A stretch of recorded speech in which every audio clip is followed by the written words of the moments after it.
जब जानवर कोई इंसान को मारे, कहते हैं दुनिया में बहसी उसे सारे।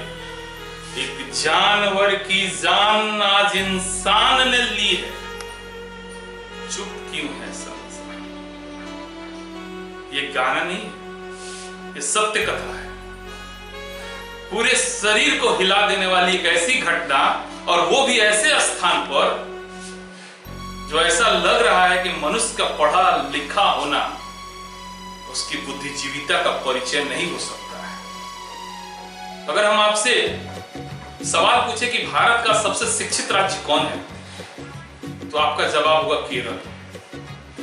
लेकिन उस केरल में इस तरह की घटनाएं घटी कि एक हथनी जो गर्भवती थी और वो भोजन की तलाश कर रही थी, ऐसे में कुछ लोगों ने उसे अनानास दिया। और उस हथनी का विश्वास तो देखिए, उसे क्या पता था कि ये मानव जानवर से भी बदतर स्थिति में जा चुके हैं, जो एक निसहाय, असहाय, बेकसूर हम इसलिए कह रहे हैं क्योंकि हथनी के मुंह में जब वो बम फटा, उसके बाद वो चाहती ना तो उपद्रव मचा सकती थी, लेकिन उसने कुछ नहीं किया। उसकी मानवता तो देखिए, वो एक मां थी। लेकिन उस इंसान के बारे में सोचिए, मैं भी इंसान हूं, मुझे काफी शर्म आ रहा है आज। मुझे मनुष्य होने पर शर्म आ रहा है, सच्चाई आपको बता रहे हैं, क्योंकि यह घटना किसी मनुष्य ने ही किया है। पूरी मानवता को शर्मसार कर देने वाली यह घटना है। अरे उस हाथी का क्या कसूर था?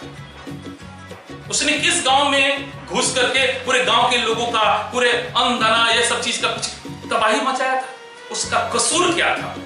फिर उसके साथ ऐसी घटना की, और इस घटना पे दुनिया चुप क्यों है? एक नहीं, दो हत्याएं हुई है। यह बात आपको ध्यान में रखना होगा। वो इंसान नहीं हुआ तो क्या हुआ? वो जीव तो है ना, उसके लिए भी कानून है। तो वैसे लोगों को पकड़कर उसे जंगल में शेर के हवाले छोड़ देना चाहिए, तब उसे पता चलेगा इंसान और जानवर में फर्क क्या है और तू क्या है। अगर तू इंसान है तो मारा क्यों? जानवर है तो जा शेर के पास, है दम तो दिखा। एक भोले भाली हाथी, और वो हाथी हिंदू धर्म में गणेश भगवान का प्रतिमूर्ति। छोड़िए धर्म की बातें, जो इस हाथी का प्रयोग हमारे प्राचीन राजा महाराजा करके विश्व के कई देशों को नतमस्तक किए, उस हाथी पर तो हमें गर्व होना चाहिए।